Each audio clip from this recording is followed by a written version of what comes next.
Dave, are you okay? Well, you keep doing things right before. What are you talking about, Dave? I don't know. You look like This a feels fool like every deja vu. episode. I don't know, Dave. I don't. I'm right just down to the Dave, are you okay? It's yeah. like the same. I'm just playing the intro. Dave's giggling over there. It's like, what is happening, young man? Oh god. Hi, all. Hey, what's up, everybody? We are. What are we? We're a bunch of geeks. We're a bunch of nerds. Nerds, Just geeks. This is just a brothel of nerds. We are the hosts of That's Canon, which is brought to you by Franklin Armstrong Collective in conjunction with squared-idea.com. And we have Dave, myself, Brian Holiday, and Tobi, a.k.a. That Fit Dude. That's Yeah, right. Adonis. Yo, I wonder who I'm has still- Adonis on I Instagram. literally was about to say, I still haven't checked to see that. You know what? Let me do that right this moment. Because I gotta say, because just the fact that is you he got that That says, Fit right? Dude is one that we always find super impressive. I know. I don't know how, but I don't know how no one thought of grabbing that. Because I know there's a That Fit girl or something Yeah. on Instagram. So One of my friends has is That Island Chick. And even that, really? I was just like, yo, how did you get that? wow. Like, how early? And she, like, I don't know. She seems pretty young, so I'm always just like, did she just get the app that early on?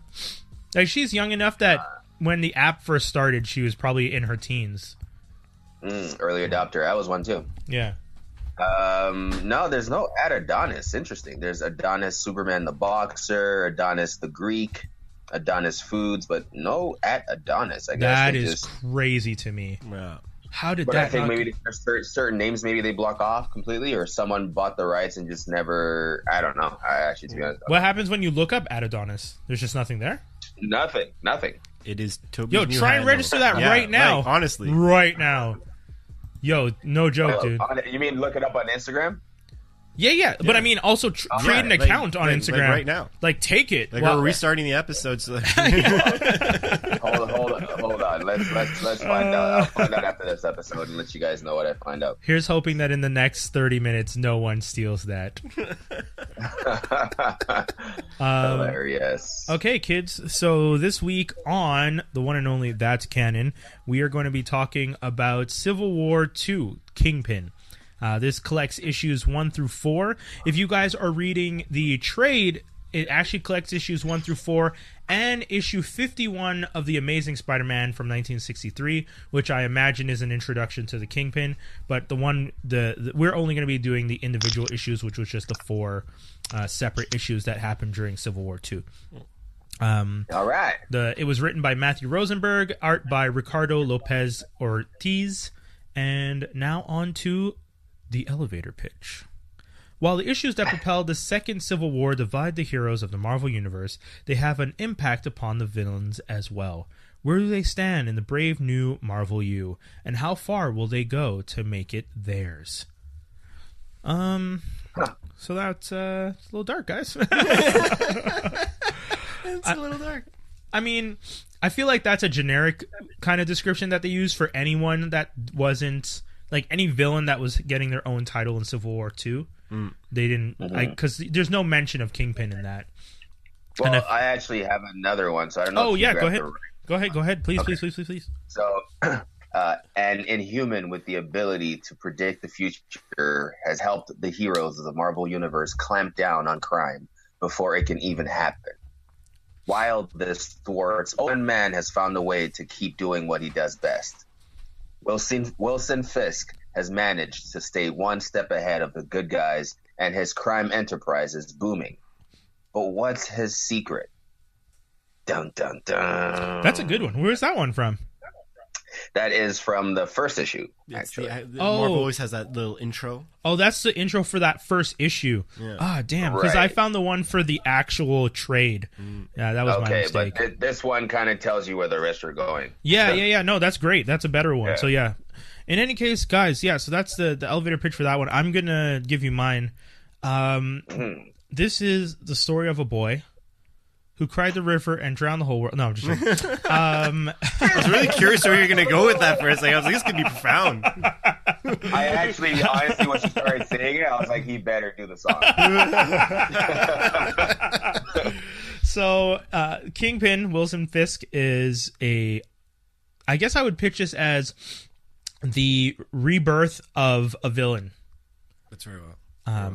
He is taking the rebirth of a villain and the birth of the rebirth of a villain and the idea of loyalty in the crime syndicates. That's how I would pitch it. Because there's the main story is about him, but it's not only about him. It's about creating loyalty. There's a lot of discussion of loyalty, almost ad nauseum. But I'm okay with it because it's such an important factor to the mindset of the man that is the Kingpin. Or the idea that even in these, like, especially in these organizations, there has to be a leader. Everyone can't function independently. Yeah, that's also kind of force fed to you in this. Yeah, in the stories. What is it? The society abhors a vacuum. Yeah, that's what he said. Yeah. Mm-hmm. So, which I think it was something that's referenced in Punisher, which we did last episode.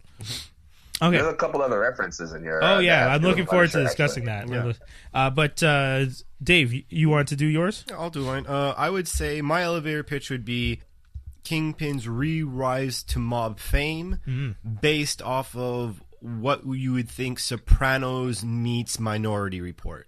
Oh! That's how I would say this is. So well said. Sopranos meets Minority Report.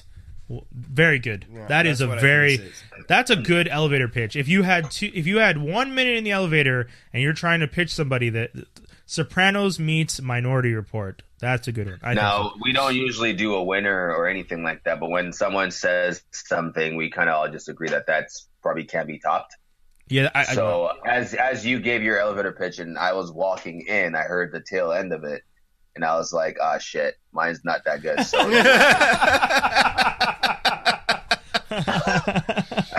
I walked out of the building, back to my car, and went home to breakfast. Back to the drawing board. My pitch was no good. Okay, yeah, I mean, I think that's fair. I think that was a really good one. So if you guys, we're going to be discussing that one in the review segment. It's only 4 issues, so it's not too crazy. No. The pitch, I mean, Dave really did knock it out of the park. So we're going to go into our next segment. Ladies and gentlemen, Judgment Call. Judgment Call. Dave, do you want to tell people what Judgment Call is? Always do. This is the main event of the evening, so to speak. Actually, that's technically a lie. I guess what the review would be, but this is the competition where we fight for our right for our characters to be in the spotlight, where we give each other 3 minutes to talk up somebody, see if he deserves more spotlight or deserves to have the light shone down on him, whether it's because they've not been given enough or if they've been twisted the wrong way. And then we give each other a minute to tear it down, with the judge then giving the axe on one of us and raising one of our hands. Quite beautiful. Quite beautiful. This week it's myself, Brian, versus 1 minute penalized Dave. Penalized because the last time he played, he kept going after. Yeah. This game really brings out a dark side out of me. I don't like it that much, but then again, I lust for it at the same time. Oh my God, you're the Punisher. I know. That's what I was going for. Maybe someone caught on to that.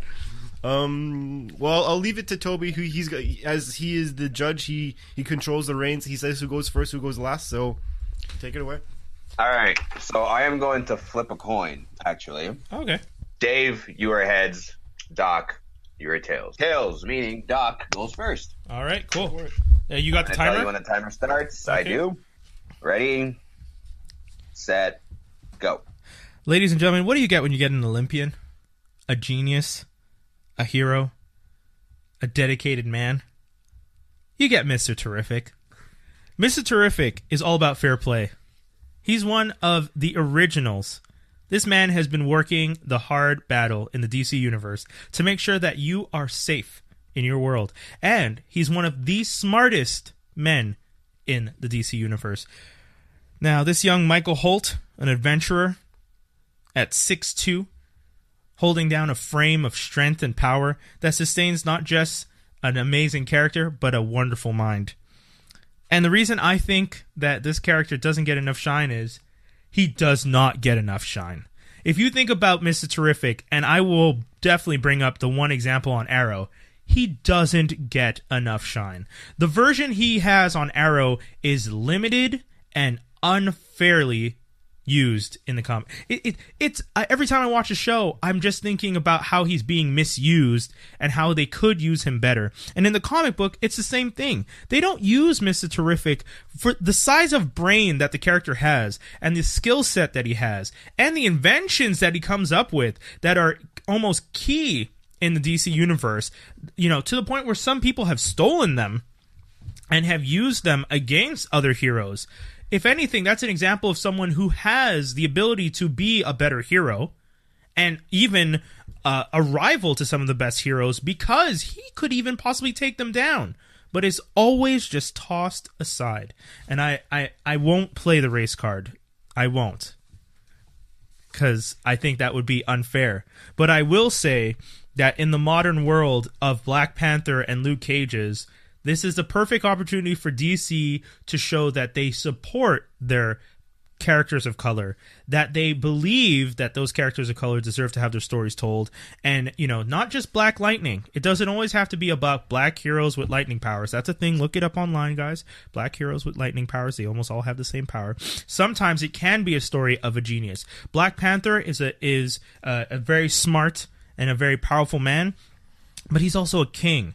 Sometimes you just need a street level guy who's really smart and dedicated and knows what he's doing and how he can save the world. And that's why I think that when it comes to it, Mr. Terrific is one of the best. He's the second to hold the title, the name Mr. Terrific, but he's the first in my belief in what he can do. And I end this by saying, ladies and gentlemen, would you not want to hear more about a man who loves the world? Dave, are you laughing at my... I didn't laugh at yours, Dave. People can't see this, all right? Doc was looking into my soul the entire time. He wants this win so bad. He just wants to make the point stick. I wanted You mentioned black superheroes with electrical lightning powers. Yeah. And it makes me think of they gave Jamie Foxx Electro in Spider-Man. But it's a thing. If you guys look it up, there's an article online. There's a few articles, actually, that I saw. But if you look up black heroes and electrical powers, it's a common theme that black heroes are often depicted with electrical powers. You have Black Lightning, you have Static Shock, you have Storm. Storm has more powers, but her main lightning is the thing. You associate. So there's a lot of reoccurring things. Those are just a few. There's more of them. So if you guys are ever interested in looking that up, please do. All right, cool. so Dave? I got my 2 minutes. Yeah. All right. I'll let you know you have 3 minutes. No, I got 2 because I got penalized from the last one I did. That's right. Dude. I went a little overboard. Yeah. Yes, please. You ready? I'm good. Set, go. All right, so I will be actually talking about Kid Gladiator. Kid Gladiator is exactly what it sounds, the son of Gladiator. I was first exposed to him because they did Wolverine in the X-Men, which was basically Wolverine taking over Professor X's role at the mansion, and then he was basically leading all the students. It's actually a very interesting read, a lot of extra characters in there. But what was really cool about this kid is that he's obviously, just like Gladiator is a polar opposite, or the analog to Superman. You could say that Kid Gladiator is the analog to Superboy, but he's actually related to his father. Has all the similar powers, strength, flight, vision, and all that. What I thought was really cool about it is that you could finally have a take on a Superman type being that is not ripped away from his family, and a kid who knows his power, has been taught his power, but he has an attitude like Damian Wayne, like he's very brash, young, and very unpolished. In which case, this could also be a good bring into the Shi'ar Empire, which I think is really, really important. He's gone up against really key characters like the Brood and the Hellfire Club and all these other major characters. I think it's better the importance that you would be able to see his view as a child through the Shi'ar Empire, which is something that they haven't done enough, in my opinion. As well, I feel like this could be a good coming of age story. It's how Rocky Maivia became The Rock, how Kobe Bryant became Kobe, how Sidney Crosby became Sid the Kid, how Batman became the Dark Knight. I think it's something that could be really well done. He's actually very entertaining to read. He has like a Thor-like comedic sense to him. Like he's just like, I'm all powerful, but still somehow humble at the same time. So that's basically what I think. I also think that it's also important considering I know they want to build up the Shi'ar Empire soon with Dark Phoenix coming out, and that's about it. And that's not. All right. You got an extra 3 seconds there, so we're going to take that up your next game. The hate. All right, so you guys get 1 minute to tear each other's arguments apart or each other's statements apart. And I am going to let Dave go first. All right. Just tell me when I could go. Ready, set, go. He's had his time in the sun to shine. It's not worked out. Agreed that might not be good storytelling, but like frankly, Mr. Terrific, man, we have a lot of geniuses. I don't like this leather tee plastered onto his face. I don't even get the point of that, to be quite honest. But he is someone who I agree is underutilized. But at the same time, it's because he's kind of boring. In short, he's boring. He's been on Arrow for a long time, and I agree that maybe he's not the best representation on Arrow. But if we do take that in consideration, he's in comic books. He's getting his own comic book soon with the originals. He's getting a team book. He's been on Arrow, another team book or another team show where, frankly, as a supporting cast member, he's not on the B team. He's on like the Z team. He's like really not hitting it out of the park for me. And the thing is, he's just a really big brain. He's like another Reed Richards, and I've never polarized towards brains, so I don't really think it's anything too important. And second of all, he's not the smartest. He's not the best. You got do something to prove. If you could spin a story around that makes him the man in any regard, cool. But at the current moment, he's just a man, not the man. Time. All right. Egg salad. I needed that. I just wanted that to go through so I can hear what you actually wanted to get across. So, Doc, you get an extra 15 seconds. Ready? Fair. Set. Go. Okay, Kid Gladiator, a waste of time. As someone who read Kid Gladiator's attack in the Mighty Thor Volume 2 story, in which the gods of the Shi'ar Empire have decided that they're going to go after Thor, and it starts an entire war between the Shi'ar and the pantheon of the other gods. I can tell you right now, he's an obnoxious, disrespectful, overpowered brat who has no concept of space and regard for other people. He realizes that his father is a great man, and unlike the other characters that you referenced that have lost quite a bit to become who they are, he has no hero's journey, which leads him to be just a really powerful jerk. Because he's never had anyone to challenge him, especially when you have a dad like Gladiator. Who's gonna mess with you? He's not the type of kid who's ever been spanked or beat. He's the type of kid who just runs around being the bully, the brash, the moron, and the troublemaker. He's akin to a waste of time, and to write more about him would be a waste for everyone. Thank you. All right, that's the turning of the knife. Like I really wish this was videotaped and people saw what Brian's been doing this entire episode. This one's vindictive. I can tell you right now. I don't know what I did. I did it. I have done it off camera or something. I don't know what's been going on, but something's happened. I'm not competitive, but when you brought up that kid, all I remembered was all the stuff he'd done, and I was just like, no, this one I don't want to lose now. You picked the one character I didn't like, so I was just like, oh yeah, I'm down for this. All right, so Kid Gladiator, I'm going to start with this guy. His look, to me, knowing who he is not very appealing. I will say one thing about Doc, to Doc's point, the fact that he just doesn't really have a hero's journey. It's more of a bratty kid's journey. Learning to mature versus learning to grow. There's a difference.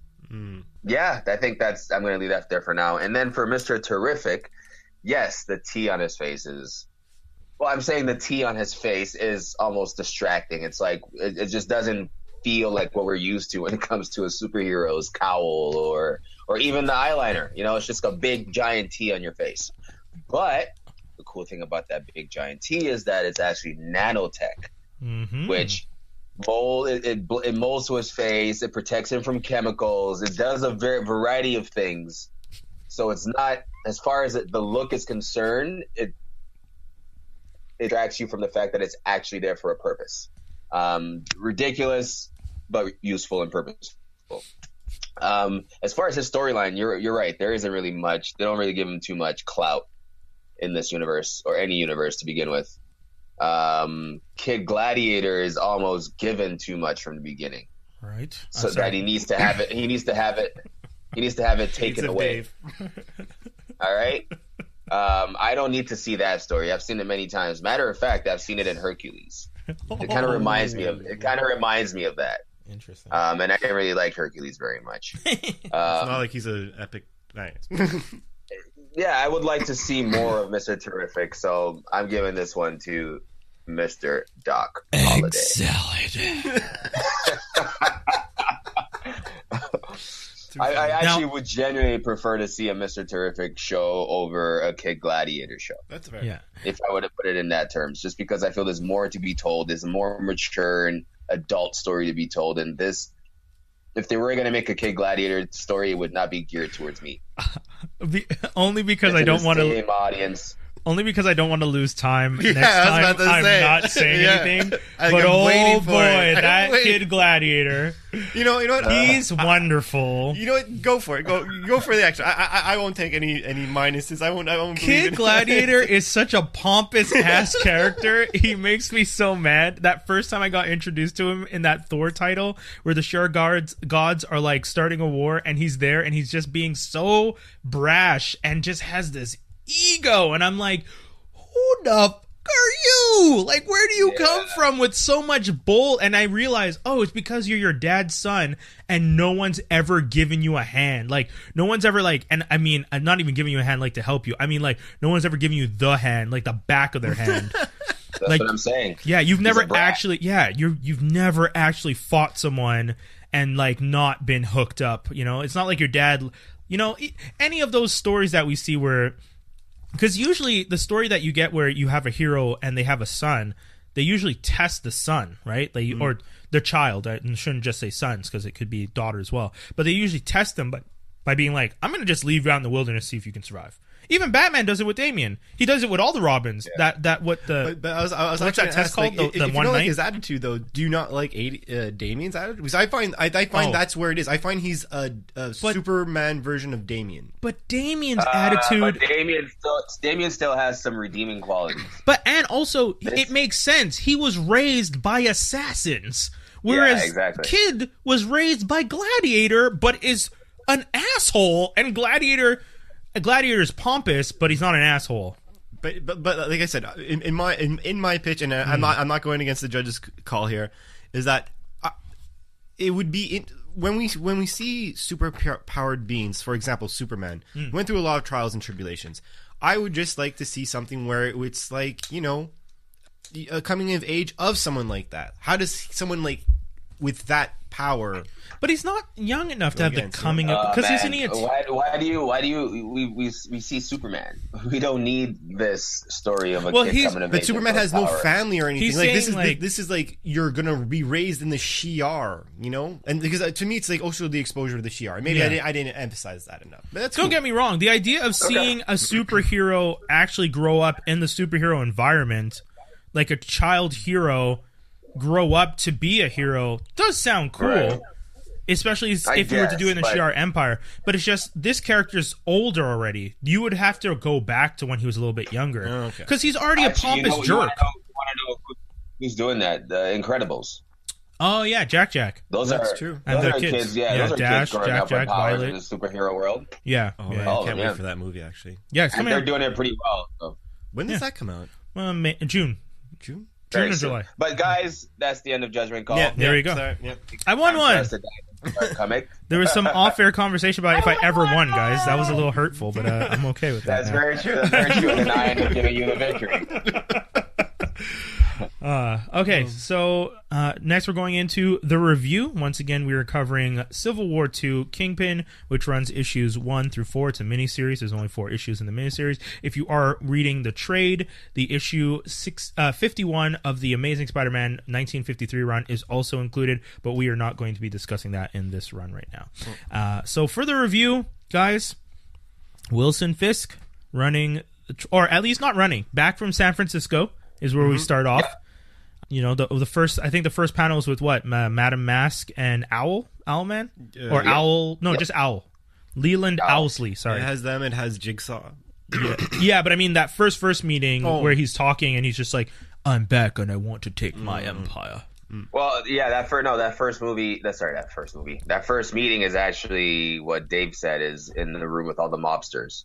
Yeah. I'm just talking about the flashback because I was just trying to establish chronologically. He had been gone for a while. Yeah, that's true. Yeah. So he had been gone for a while. Yeah, and he didn't realize that New York had changed that much, or at least that's the idea, that he doesn't know. As Tobi read to us earlier, with this Inhuman who has the ability to predict crimes. And very much a la Minority Report, as Dave said, the Civil War starts out. So I don't know if any of you guys, hopefully you've read Civil War 2. It was an interesting enough story, but it's Carol Danvers versus Tony Stark. And that's the split this time between the heroes. And Carol Danvers is saying we need to utilize all tools to our advantage, and this child who can predict crimes is important because we can stop crimes before they happen. And Iron Man, Inhuman is Ulysses. Ulysses, yeah. And then Iron Man, who is a futurist, is saying, "I'm a future." Like, there's one specific scene where he says, "I'm a futurist," because everyone's just like, "Aren't you a futurist? Isn't this exactly what he wants?" And he's like, "No, it's specifically because I'm a futurist that I don't want this. The future is not written. We are always trying to evolve and grow through the future. We shouldn't start to predict the future, and nothing is written in stone. This is a bad way of going about things." It's actually a very good, interesting read if you guys are... I thought it was going to be a little lame because Civil War 1 was really good, and I was just like, how are you going to do a Civil War 2? It was hard to follow up. Yeah, it really was. But it was actually well done. So, but this is interesting because you get to see the street level a bit, because you like, and the effects that it's had, and Wilson Fisk coming back into a world where all the villains are getting locked up preemptively. Yeah, even after his meeting with Madam Mask and Owl, they get arrested immediately after the meeting. Doesn't Owl? No, Owl survives because isn't one of his counterparts actually get killed right away? In the first issue, yes, but I'm thinking more the I think you're right. I think in the first issue one of them does get, because like it's not your city anymore. It's like a dead body or something like that brought to his. Yes, that's a little bit later on. Yeah, there is a guy bushwhacker, I think, who attacks him. But there's also a guy in a mask who I don't know. I don't remember which character that is. But yes, you're right, because essentially Kingpin. So for the review is that Kingpin is. Or resume is the Kingpin comes back from San Francisco and he realizes that he wants to bring back his crime organization. As we mentioned earlier on, we abhor a vacuum. So if there's no one in charge, then people will start to run wild. And there really isn't anyone in charge right now because of the fact that Ulysses is predicting all the crimes. So criminals are, like, bosses are being caught. Not just street thugs. Like, the higher-ups are being caught. So there's no overhead. Like, there's no one at the top anymore. And, Kingpin sees this... Not even that he sees it as an opportunity. Even if this wasn't happening, I feel like he would have gone out and been like, I'm back and I'm ready to take my throne back. And it just makes. But he came back with a weapon that would enable him to do so, though. Well, he finds the weapon at the end, right? That's the other thing. Well, no, he finds it. It at the end of the first issue, but he has it. He has the weapon, the person. Yeah, Janus, who's just a guy who basically did something stupid during a heist and got covered with Terrigen mist, and then has this ability. That has this ability to hide his activities from Ulysses. Yeah. So he doesn't get. What do you think his power is, though? Is it just that he's not? That is it. But is it him, or is it like an aura around him that if people like, example, if I'm standing beside him, am I allowed to shoot somebody and then not be seen, or? Yes. So here's the thing: it's not just an aura around him, because no matter where he is in the building, as long as he's a part, he has to be part of the event for it not to be seen. Interesting. What I got. Yeah, I didn't get. I didn't understand. But yeah, if that's what you got, that is a logical, understanding of it. That's why Kingpin has been trying to get him to. I mean, this is something that happens later in the story, but trying to get him to do more killings. Yeah, it's pretty rough.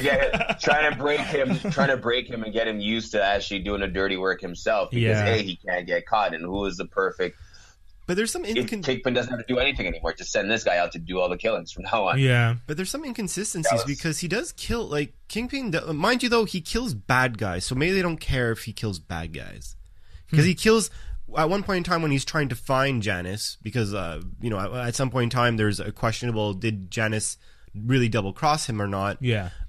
He's driving somewhere with, like, his guys, and Turk! He's in a room, and he's like... I was so happy to see Turk, by the way. Turk is the guy from Daredevil, the black guy that keeps, like, in every Marvel Netflix series, he's that black guy who just is, like, in the background. Oh, really? And actually, in the Marvel Universe right now, he actually has one of the Infinity Stones. No way. Yeah, it's a whole interesting thing. Anyway, sorry, I digress. No, it's all right. But just at one point in time, when he's trying to find Janus, he's in a car with a bunch of people, and he asks, "Oh, I want to be around people who I know. Wait, who are you?" And the guy's like, "Oh, I was hired by Janus," and he kills him immediately. Yeah. So I'm like, I get what you're saying, and why didn't he get caught for that? Exactly. So That's a good I'm point. wondering, like, is it just that they're like, "Oh, well, this guy was a thug anyways. It's not important." Yeah. But That's what I think they want us to assume because they needed to write something in there to still show to you that the Punisher isn't scared. or that Fisk is But not Punisher scared. doesn't. Punisher is Honey Badger. Honey Badger don't care. Punisher is not Punisher. I'm sorry, Kingpin. Yeah, Kingpin, yeah. I keep saying Punisher, but I mean Punisher does make an appearance. Yeah, he does. He does. shows up later. It Yeah. makes an Now important that I've already appearance. given up a secret. And the beginning of this kind of is reminiscent of Joker's scene in The Dark Knight. Is it The Dark Knight Returns? Yeah, when he's talking to the mob bosses. Right. Yeah, it reminded yeah. me of that, the seriousness and the way the other mobsters are looking at Kingpin. Yeah. And it's like, are you kidding me? Have you seen what's going on out there? You think you're just going to come back and Yeah, like why would we? everything's going to go back to the way it was? Yeah. Why do we want to risk our lives for you again in a world where everything's being predicted? So for Kingpin, you can tell it's a hard sell. For them, it's also the point where you can tell they're not really as scared of Kingpin anymore.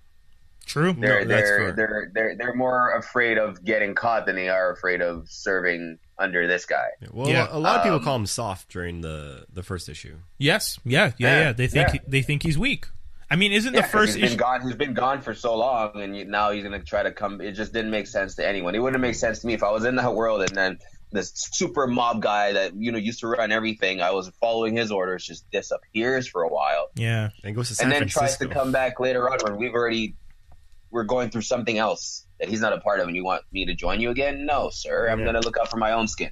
Completely agree, because it's not So like that's where we come in. No, I completely agree, because it's not like he went somewhere where it was like just as bad or something. Like, if they had said, "Oh, well, he went to LA or he went to like Sussex, like London or like Ireland." My dude went to San Francisco. Yeah, like it's I'm going on the trolleys and stuff and whatnot. I mean, the only thing cool that happened to San Francisco was The Rock, and that's the movie, not the not the character. Nicolas Cage, Sean Connery. But overall, I thought the thing that I thought was really good about this is that the story and the dialogue is really what made this book. Like, frankly, I really Rosenberg, good writer. I hated the drawing for the the art that they Yeah, the used. joy was a little. It took a bit. Lopez it was a bit Ortiz is primitive. okay. Not okay. a fan. Like for the gruesome scenes, it's appropriate. It's a I can't speak, because it's it's a type art- of artistry that Fluid. It helps for when you want to see someone get torn apart, but everything else, it's like no. Yeah. I'm sorry, it doesn't look good. His art style, Ortiz's art style, Lopez Ortiz is very fluid, very like it's kind of that just like paint thrown on the page. And the I think one of the things is the lines, the way he draws faces and stuff it's a little awkward. Because there's like the weird transition between characters. Like, for example, the same scene that Tobi was talking about where Kingpin is talking to everyone at the table, the like kind of heads, and he's having that conversation. You have Janus and Lady Bullseye and Jigsaw and Fancy Dan and all those guys, Turk and some other guy. The kind of way the flow between the characters and the way they're drawn is kind of just like as if he just threw it onto the page. Well, which I actually like, but every frame actually has something moving. If you actually look through every single frame, it's either raining or when they're moving, there's like lines drawn across, like horizontal. There's always something moving on the screen. It's on the frame, which is pretty. It's true. That's a good point. You can tell he likes movement. He likes to. Yeah. Which is hard when you're an artist. I mean, Dave, who's doing the comic book, to make a page look like it's moving for sure. No, it's very hard, and that's why you got to give like credit where credit's due. Like he is doing something where it is for him. It's fast paced. Yeah, but like I just find it like when you look at regular characters and they just look, for lack of better, I don't want to say stupid, just like awkward. I guess maybe. Like for example, the only character I thought that looked like who his character was Jigsaw.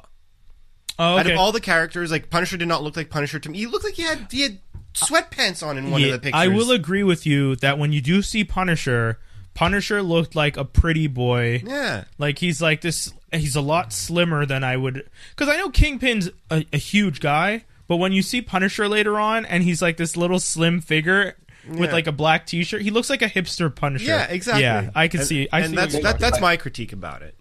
Kingpin also looks a little slimmer in this one as well, and he also is like fat bulletproof.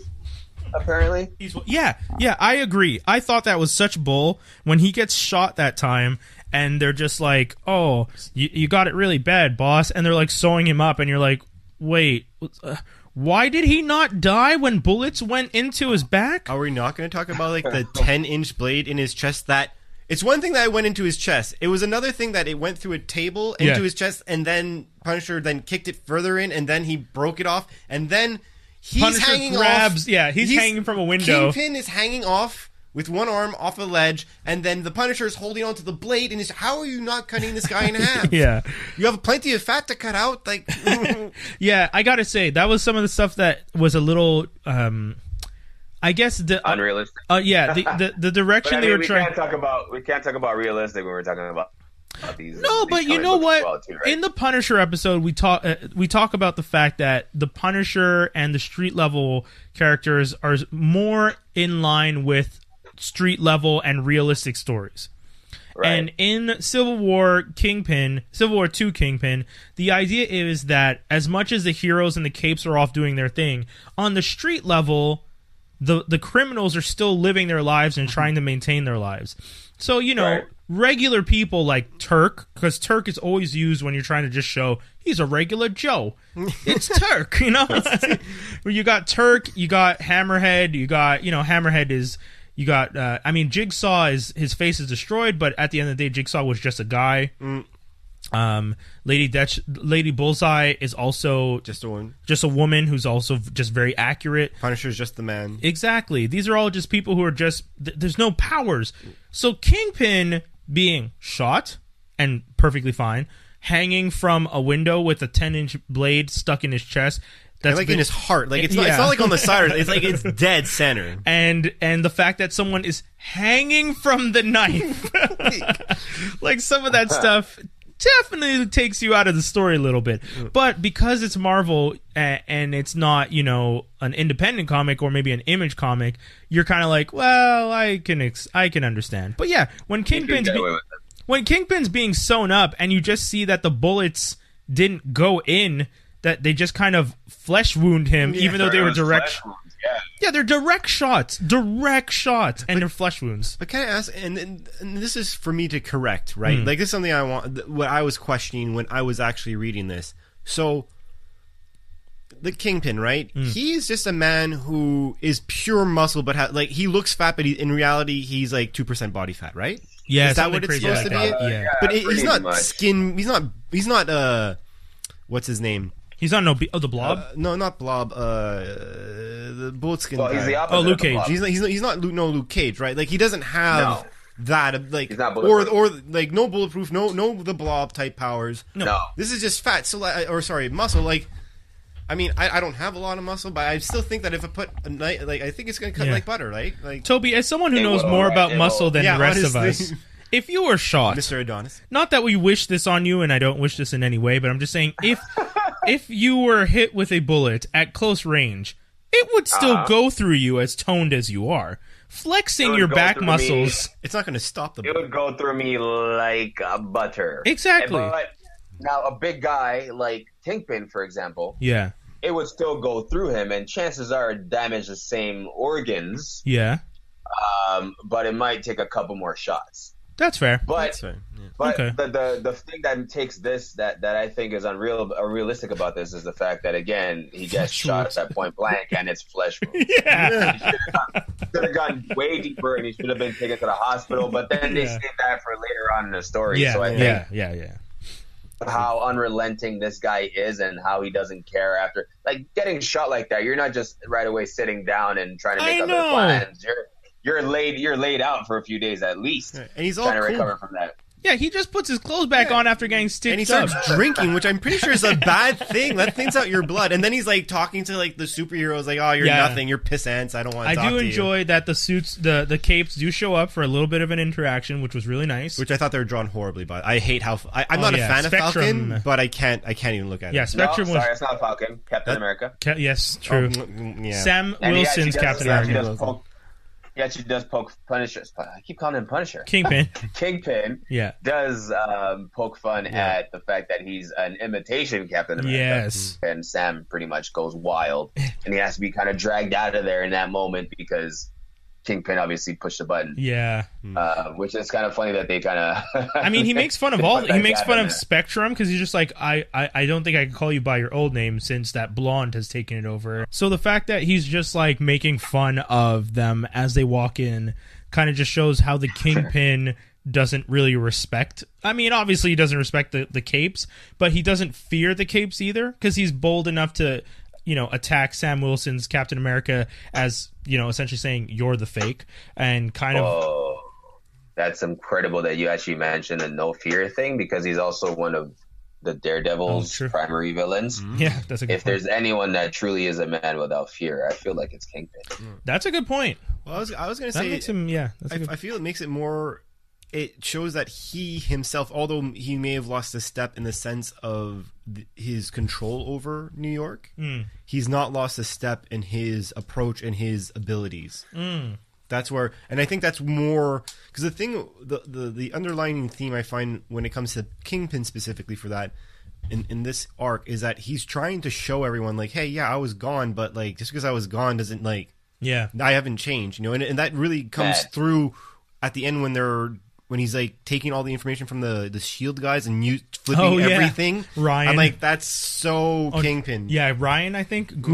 Some long name. That poor bastard. My God. When you watch one of those mob movies and there's that agent who gets forced. I mean, do you guys watch Mr. Robot? I haven't gone into it Tobes? I haven't watched. I haven't been caught up. I'm not caught up. Yeah. Okay, there's some stuff that happens. Sorry, guys. I guess I may have inadvertently spoiled, but go for it. There's just a character who like gets turned and forced to do things, and you're just like, you poor bastard. But you get it because it's just like a smart criminal takes advantage. Like a smart criminal doesn't. The stupid criminals will just kill the agent, and then the agency just comes down on you harder. A smart criminal uses the agent and flips them and says, "Hey, I know you're not one of us. I also know who you really are. I'm going to kill your family unless you do what I need you to do." Yeah, it's just like Sons of Anarchy. That happens a lot in Sons of Anarchy, and that's actually a very good comparison. Yeah, so I mean that, and stuff like that makes the story of Kingpin in the Civil War all the more interesting because he's not your average stupid villain who's just doing the quick thing to move the story along. It almost feels... He's cunning. Yep. He's persuasive. Yep. He's feared. Strategic. He knows it. Yep. And he's coming for your throat. No. Literally, that's what he does all the time. Actually, like if you, I don't know if you noticed that, but in a lot of his kills is straight to the jugular. He chokes people out like Homer chokes Bart Simpson. It's God, man. You have Homer and Bart, which is like, oh, that would be kind of funny, and then like this is what would actually happen. What happened if you guys actually did that? This is what it really looks like when you try and crush someone's throat. Like, my God. Yeah. See, I mean, that's one of the things. Actually, speaking of crushing someone's throat, he actually crushed someone's leg. Oh yeah, he grabs because at the beginning, Bushwhacker, right? with the Yeah, the gun. guy who had the gun for an arm. Yeah. I like what he says to Bushwhacker too. Like how, Like, who the fuck are you? Basically, is what he no, says. but not just that. Hold on, I'm gonna find it because it was such a good line about like I guess someone born with a gun for a hand didn't have many options. Like it's kind of like how they say like a stripper, a girl named Candy. It's just like your parents named you Candy. You were gonna be a stripper. Like it's like Or Mercedes. Shout out yeah, to Mercedes exactly. Mercedes. Oh man. But yeah, I mean, the reoccurring theme throughout this comic is very much, Wilson Fisk being challenged in in situations where the only move to make is to just show people your strength, and he just constantly does it. And something we rarely ever see, aside from we saw this softer side of him on the TV show in the Daredevil first season, but we see this in the comic books, I think probably for the first time for me anyway, where he's actually grooming someone and cares for someone pretty much, though his caring for Janus is to his advantage. Yes, completely. He actually I actually see him apologizing to the kid about like, I'm sorry I lost my temper in there. But do you think he actually cares about Janus, or he just manipulation? Well, technically he does, because Janus it's like a give and take relationship. I'm sorry, not a give and take, because Janus kind of doesn't have an option in this. I know, right? Retracted immediately. I mean, wait, I will. Kingpin does care of him in sort of like a pet way, where he doesn't care for anyone. In that way. Yeah, I will give you this though. Janus does get something out of it. He's not being killed because Janus starts off as trafficking girls. Yes. So let's not pretend that. And actually, Kingpin was going to look for him because he found out his organization was trafficking without his knowledge, and he wanted to find out who and go kill them. Then he found out that it was Janus, but then he's like, "Wait, why aren't they?" Yeah, exactly. Why aren't they seeing your crimes? And then he figures it out, and that's why he goes back. And then now we're back in present time. Yeah. After that story's been told, that this is why he came back. But he was to a crime punk city, the whole time. He has a weapon. You felt Janus was a punk the whole time? Yeah, because even when you see, he was. Because when you see that, there's like I think it's the first issue or it's the second issue, they have like that little mini story with him and like how he gets it. Yeah, it's the first issue that they give you the story of right Janus. away. He's a guy that like had he not had this power, he was cannon fodder right away. Oh, he would have been dead. Like right away. Like if it wasn't for that's the whole point. Yeah. That's the whole point. He's this weakling guy who has, and you can see when he's trying to figure out what his abilities are, because he feels something's changed. Yeah, and he's like, he does the thing where so there's a scene where the bad guys are running away from, they're being chased, and they get to a fence that's locked, and there's chains around the fence. And then for some reason in that moment, Janus thinks that his superpowers is maybe to like melt the chains or something. So he sticks his hands out and starts focusing, like that thing you do as a kid when you think you have telekinetic powers. And he tries to do that, and then the villains around him are like, "What are you doing? Get out of the way!" And then we need to get out of here. Down, and it's just, but the best part is funny that they show you kind of like he's been testing out to figure out what his powers are. But that was a very bad moment to even try that. But not even just that. When he does that, they end up getting caught because of him. He just gets freed. And he gets away with the other dude. And it's just like, you mother... Like, you're getting people caught because... And that's the thing. His power would have maybe protected him. No. His power did protect him. And it would have maybe protected those around him. But he didn't realize what the power was at the time. So he was just slowing people down as the hammer was going. And then they went their separate ways, and the other ones that left him, his events, got caught. The ones that didn't leave his events are still didn't get caught. So but it's funny. It's his powers are pretty cool, but they're unfortunately, because I like more. I would like, if I have superpowers, for it to be something more elaborate and not just me being able to hide from a radar. Yeah. Yeah, I mean, if that's the one thing, if you got rid of Ulysses as a part of the story, then like really then what he is doesn't have a power. That's the thing I don't understand. Then you kill Janus. That's when. Yeah, that's the part I don't get. In this whole story, you guys wrote it so that this one character is the one thing that Ulysses can't see. And if so, convenient, right? Yeah, and if so, why? Like, at least establish a connection. Like, it's his brother. The same way that Scott and Havoc can't, Cyclops and Havoc can't really harm each other. Or any mutants. Yeah. No, this is just some kid working for Black Cat who got caught in some random Origin mist, and now he can help the Kingpin because we want to bring Kingpin back. Yeah, or tell a Kingpin story. Yeah. So again, this whole thing, when we kind of like with the Punisher story, the B characters and the B plots don't matter. Yeah, what matters is the main character's development and his presence throughout the whole story. True. One thing I did find funny though is that when he's trying to figure out his powers. He has a girlfriend, and you see him he's like, I'm going to put a condom on because I don't know what's wrong with me. And she's like, are you cheating on me? No. By getting powers, it actually completely ruined his life. Yeah, it did ruin his life. And the funny part is, he didn't know what his power was. It's not like his power was he turned into a blob. He just didn't know what it was, but was afraid to do anything because he's just I might give you a disease. And he loses his girlfriend because of that. Because she ends up leaving him. Exactly, and Kingpin kind of probably made him feel powerful. This guy who never had anything. Now he's now he went from being a slave. He cares for Kingpin now too. Actually, he becomes because he didn't have anything to do with the planet. Did you think he had anything to do with Punisher coming after Kingpin? No, I don't think so. I think it's a coincidence. Kingpin is just there's too much of a coincidence. I'm going to kill you anyway. Yeah. And I think that is a super interesting aspect of the Kingpin, that no matter what, even the people who appear the most loyal, the Kingpin will never trust you. Yeah. And at the end, he knows he can only trust himself. And that was actually just a crazy take. Yeah, it was actually a little bit sad to realize, because this guy, remember when at the end when Kingpin comes back and Janus hugs him and he's like, boss, and he's so happy to see him. And it doesn't come across as I'm happy to see you, let me fake it. It came across as genuine, I'm actually happy. I was trying my best to keep everything in order for you. I got your message, scorched earth. We went about it and took care of business. Everything's still good.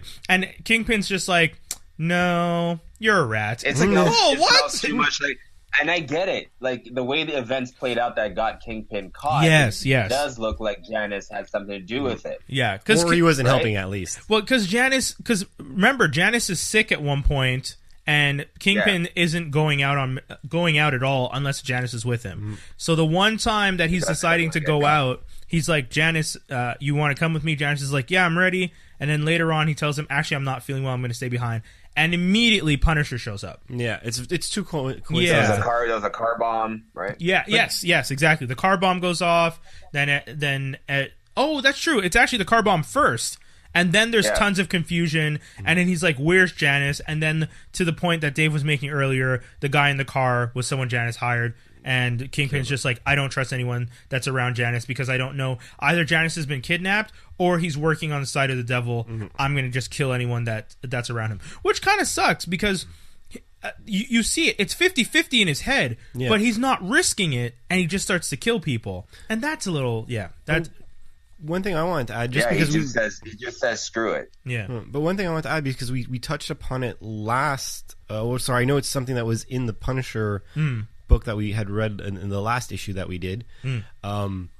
What was cool is that there's actually an analog that the Punisher and the Kingpin think the same. In the Punisher in Punisher Max, he says, if you work for the government, you're just feeding their wars and this and that, and anyone will backstab you at any point in time. And that's why the Punisher does everything solo on his own, with the exception of having Michael for a few years. And then when you see this, it's just really funny because you guys are the exact same person, just on the opposite side of the fence. Yeah. Because he's not trusting anybody, even if you've proven 1,000 times over that you're chill with maybe with the exception of Turkey seems to have a slight trust there. Yeah, true. But everyone loves Turk. He's still I don't it's if you were to look at me the wrong way or my wife the wrong way or whatever, you're done. Yeah. But here's the thing though, Kingpin has always been better and almost always came out on top against the Punisher. Which is a crazy thing about their dynamic, which if people tune into our last episode, we were reading the Punisher Max series. Yeah. When Kingpin and Punisher finally meet up in those series, wow. Oh, I can only really? imagine the war that those two have.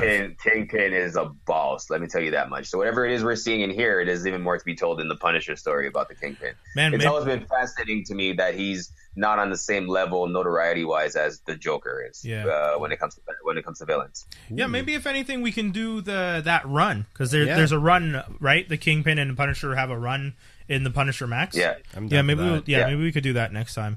But yeah, I mean, for a review, I think Janus is an interesting character who's introduced.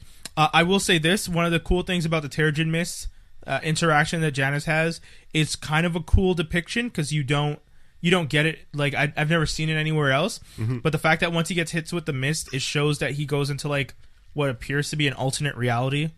And that he waits. Sure, whatever you want to call that. Yeah, and he's like waiting until he's like an old man on a rock, and then he wakes up and he's back to normal. And even when he says to Black Cat, he's just like, "How long's it been?" She's like, 15 minutes, you idiot! I fired you. Get out of here.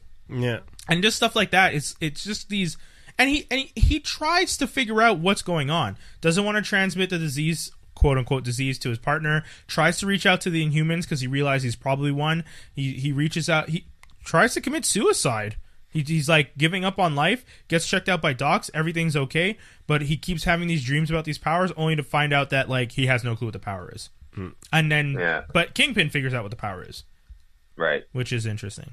So yeah. Well, I mean technically too, because he's committing these crimes and knows he's not getting caught, right? Yeah. So he must have figured it out before Kingpin did, right? Yeah, I guess. It's just because that first interaction, because there's one time where he shows up to I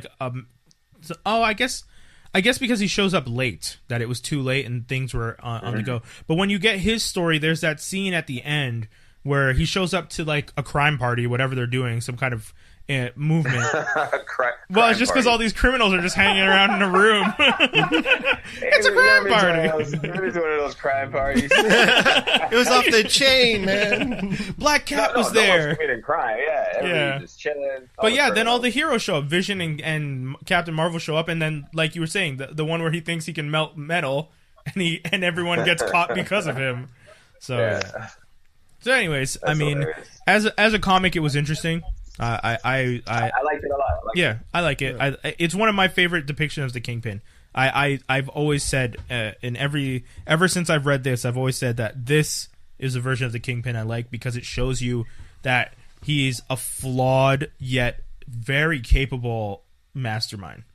And barely fleshed out in the mainstream. Definitely, yeah.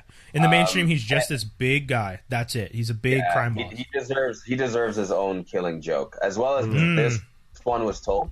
This is a part of an event that happened, a big event, Civil War II. I would actually like to see Wilson Fisk is. Yeah.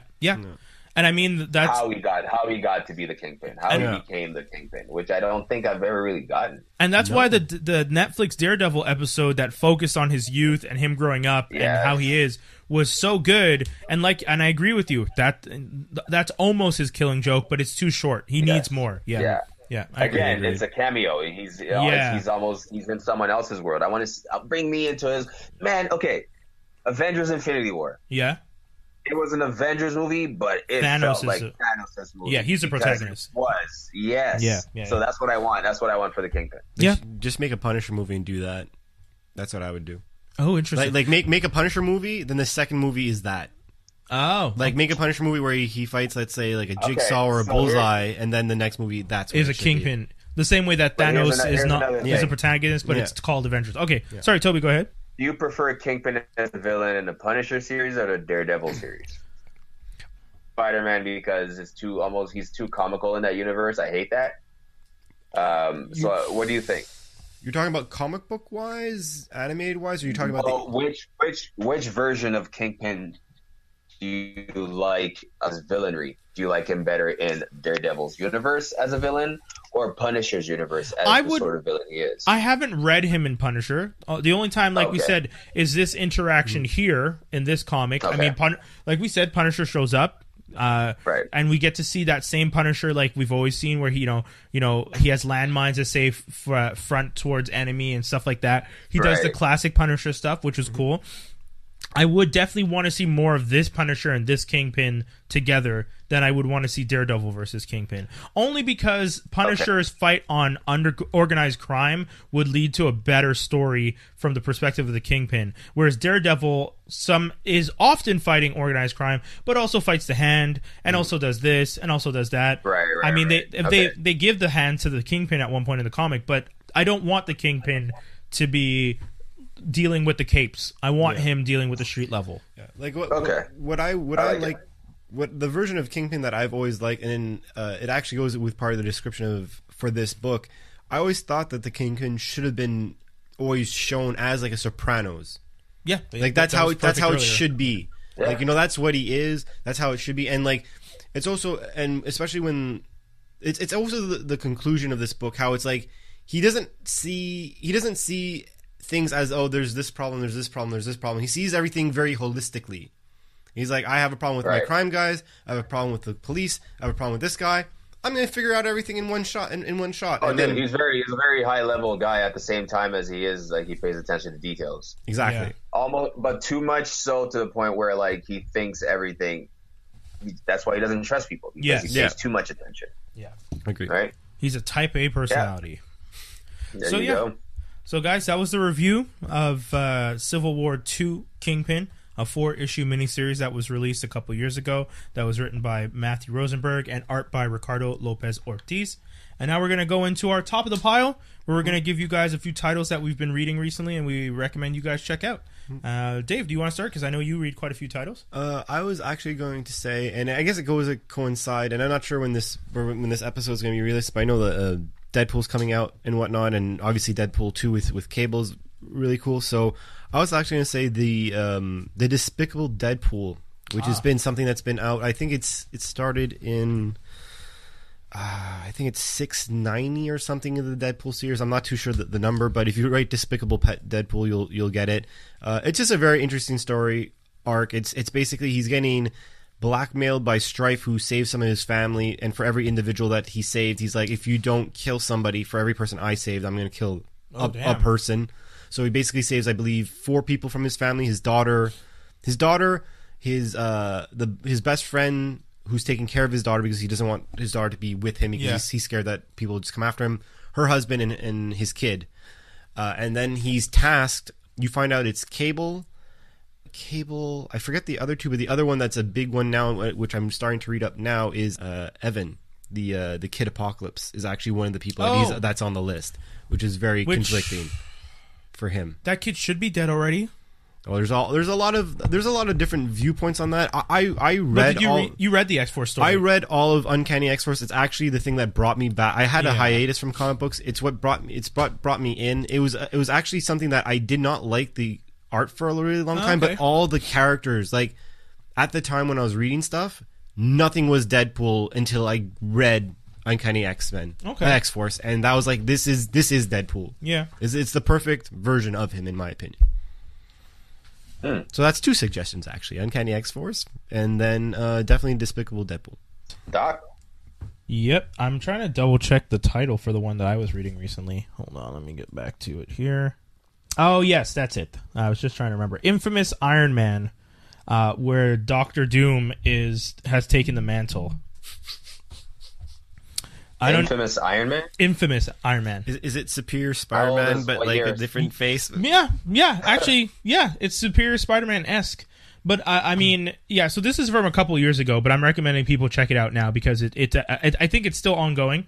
Really? I've never heard of. How have I never heard of this? Doctor Doom is Iron Man? Yeah. So what happens is, you know how Ironheart starts?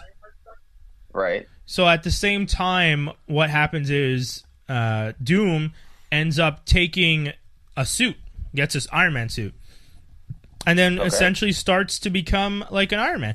I mean, it leads back to an Iron Man story because there's an Iron Man story where Doom is trying to redeem himself. He's trying to be a better person, and he legit starts going around and trying to apologize.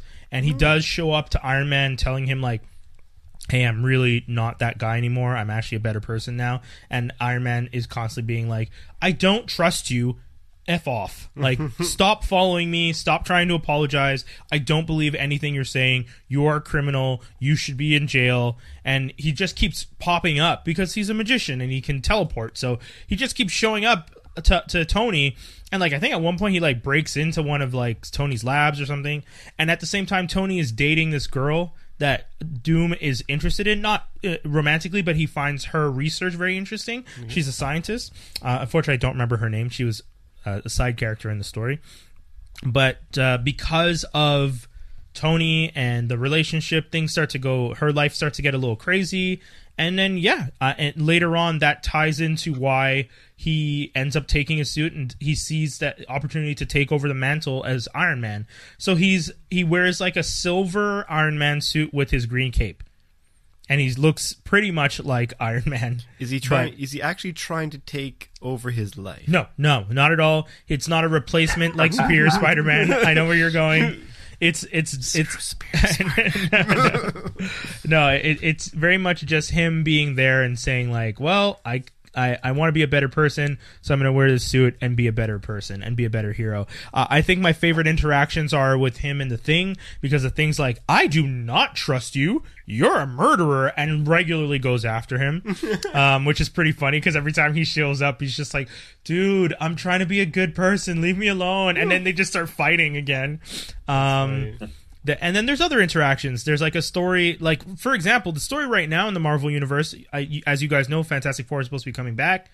Part of the story where the Thing and the Human Torch are on the adventure trying to figure out how to find the rest of the team, Sue and Reed, leads them to interact with the infamous Iron Man. And it's actually pretty funny because there's like codes that they have to figure out, and Dr. Doom is like following the Thing because he's like, well, you're gonna lead me to him, and I need Reed Richards back. I don't really know why, and it's funny because you get a lot of flashbacks of them in school, and it's just like, oh, that's why they hate each other. Like it's some pretty interesting, just small little things that they did, like little nuances that really add on to the characters. Like there's one thing where Reed and Ben pull a prank on him. And it's just like, this is such high school stuff, but that prank is an important part of the story.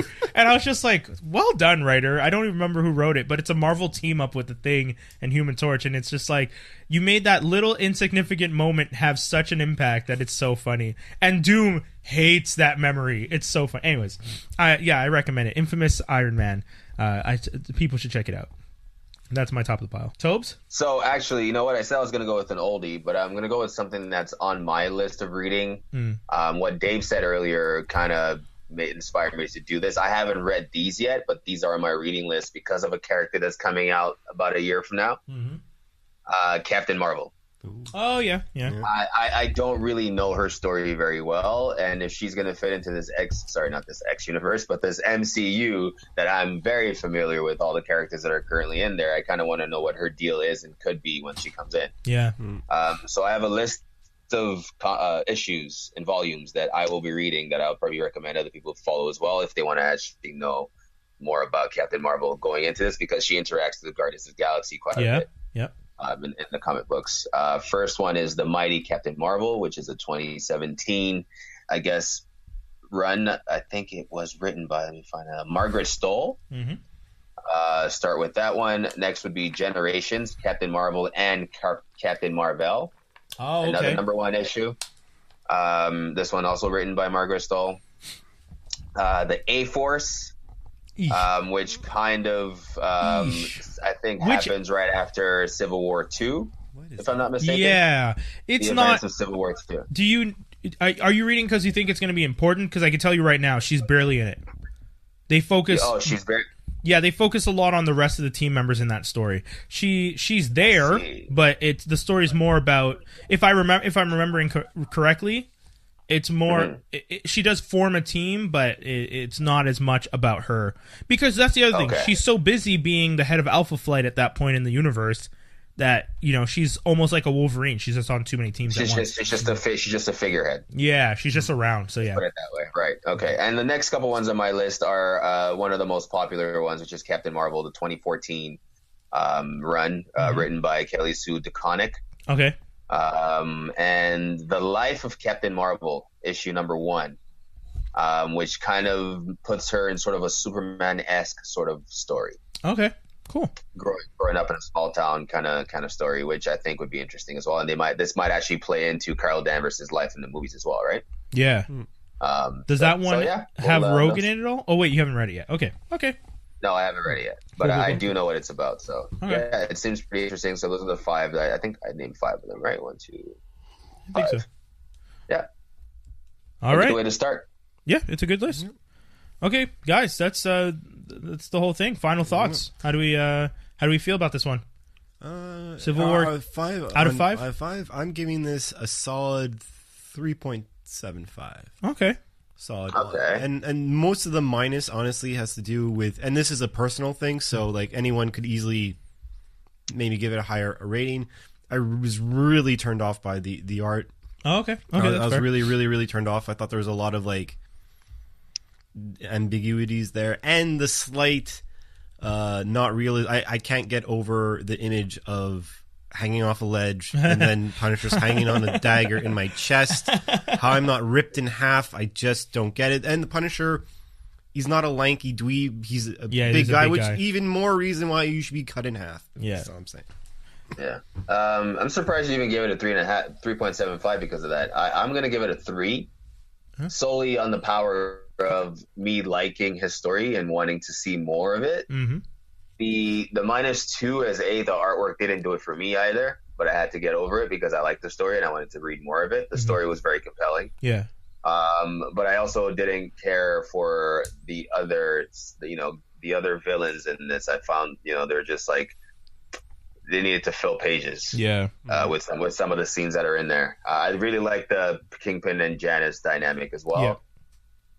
Just seeing that softer side of Kingpin, but also realizing, oh crap, okay, quote unquote, he's still a psycho. yeah. Quote unquote, softer side. He's literally a wild animal. Yeah. And then anything can set him off, right? Like anything, and like a dog, anything can set him off. So, and not saying dogs are wild animals. Anyway, just not doing it for anyone. And 3 over 5. I'm giving it a 4 because I mean, as much as the art was weird to me, it's not the weirdest art I've seen. Okay.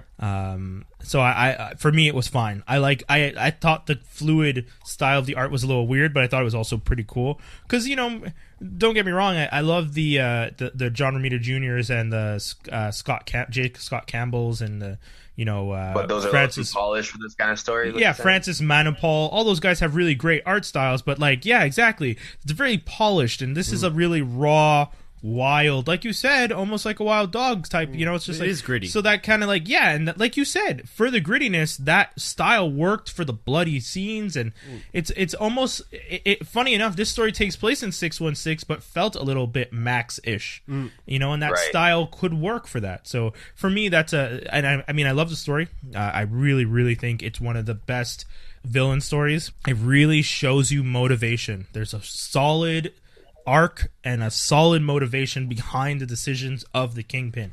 I am the Kingpin. You all bow to me. No one ever claims my throne, even if I'm gone for a day. Even if you're holding it to help me, don't leave it alone. Sit on the floor at the throne, but don't sit in the throne. Because that was the one thing that really... That's just a terrible way to make friends. I know. But it was... I mean, it was one of the things, right? When the Kingpin comes back in and Janus is wearing similar clothes and sitting at the head of the table, he was mad about it. Because he's just like, this shows me that you were in on it all along. And I still don't think... Scarface-ish, actually, in that thing. And I was like, I still don't think Janus was doing it to he did it because he was afraid if...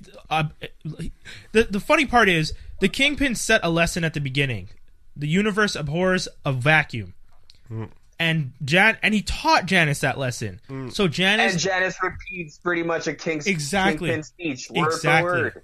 And he goes and he says, this is what he taught me, and in his absence, I will do my best to maintain it for him. And everyone was like, yeah, you're right. And as soon as the Kingpin comes back, he's just like, you shouldn't have done that. It's just like, I literally did what you taught me. So that's why I find it interesting. Agreed, So he 4 or did what 5. he taught him. Kingpin was grooming him. Yeah, What was he grooming him for if not to take over when he's gone? Yeah. Agreed that he taught him what he was supposed to know, but the problem was, I don't know if you guys remember this, but Janus is apologizing to the Kingpin, and then Kingpin says, anyone who follows Janus, is my enemy. Yeah. But then all the guys in the room turn, like, they could have put their guns towards Janus and would have maybe even saved Janus's life had they done that. But what do? They turn on King, like, and you're like, well, now you really look like you done fucked up. And, now you really look like you betrayed me. But what does Janus do? He runs away. But no, what did he say, though? He says, no, wait, and tries to stop them. He does. Yeah, I know, but still. I know, I get what you're saying. And that's the point, though. The mentality, the wild animal, the mentality that the Kingpin has is so specific to him, and it's so interesting, and that's why I give it a 4 and 5. So that's that's my final thought, guys. Great one, guys. Alrighty. Another fun one. Always a pleasure with you two, gentlemen. Thank you. So squared-idea.com. Visit at any time, and also visit our Patreon. Yep. Again, I want to give a shout out. I know that Mike Wilcox's Fathom should soon have hard copies. So if not already has hard copies by the time you're listening to this. Yeah, exactly. So keep out the eyes on that. And that's all I could really say for the moment. And Tobi, anything you want to tell the people? Have a great day, and I'll see y'all on the next step. AKA That Fit Dude on Instagram. If you guys want to follow or you want to hit him up for ideas on our different segments, we do best, favorite, worst. We do judgment call. We do non-canon, in which we team up characters that don't fit into the same universes, but we put them in a arena together.